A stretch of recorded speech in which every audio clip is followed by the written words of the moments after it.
All right, here we go. Proverbs 29. Let's take a look at a few verses, starting with verse 5. It says, "A man who flatters his neighbor spreads a net for his feet." Now, I don't know if we specifically talked about flattery, but we've at least mentioned it in these videos, and Proverbs is against flattery. And this is seen throughout Proverbs, and really because flattery is flattery is often used to get your way. Flattery is often used to manipulate someone because if you're saying something nice about someone, that's a compliment, right? You could pay someone a compliment, and that's a good thing. But flattery comes in, it's kind of over the top, like, "Oh, you look so nice today. I love that sweater." Da da da da da, and it's normally tied to something. Like flattery is normally chained to something that you want, and so Proverbs is against that. And so it says, "The man who flatters his neighbor spreads a net for his feet." He's setting up a trap is what it's doing. It's exactly what it's doing. So again, pay someone a compliment, but let's avoid flattery. Let's look at another one. Verse 8 says, "Scoffers set a city aflame, but the wise turn away wrath." So when it comes to the scoffers, Proverbs is ridicules them. They set the city aflame.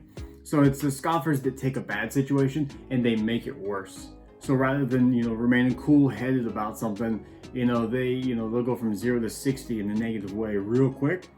And the scoffers, will quite literally set the city aflame. Quite literally they will riot in the streets and and burn things and loot and things like that. That's not smart. That's the way of the fool. The way of wisdom would say, let's remain cool, calm, and collected about this. Obviously, if this is something that's bad, then it requires some kind of response. But it's going to be a smart response. It's going to be a peaceful response. It's not going to be let's burn the town down for whatever this atrocity was. And that's what's talking about in the second part, where it says, the wise, they turn away wrath. The wise people, they don't accept that. They won't stand for that. No. You don't. When you're faced with a bad situation, you don't make it worse by tearing stuff up, setting things on fire. There's a right and a wrong response to everything.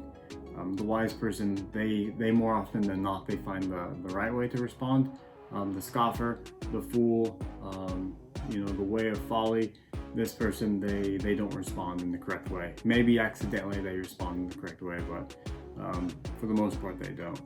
So don't set the city on fire.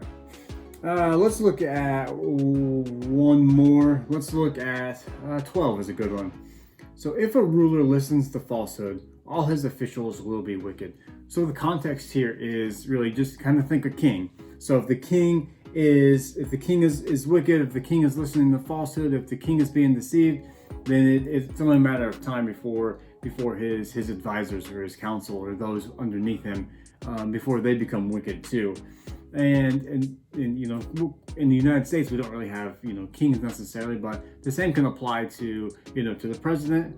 The same can apply to a CEO or a business owner. If that person is corrupt, or if they're deceived, then that trickles down. And becomes the culture of the organization.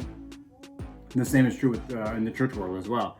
If you have a pastor that is corrupt, is doing things not supposed to be doing, preaching the gospel that's not the true gospel, then that trickles down, and it kind of gets into the bloodstream of those underneath the pastor, or within the congregation, to the laypersons, and it corrupts them as well. So, and really you can apply the same thing to the family as well. So at the parental level, if the parents, and we've kind of talked about this before, about setting a good example, like modeling good behavior for your children, because if you don't do that, then it kind of gets into their bloodstream that they start to act like that. And whether we like to admit it or not, we oftentimes wind up acting like our parents, talking like our parents, and that may cause you to wake up at night in cold sweats.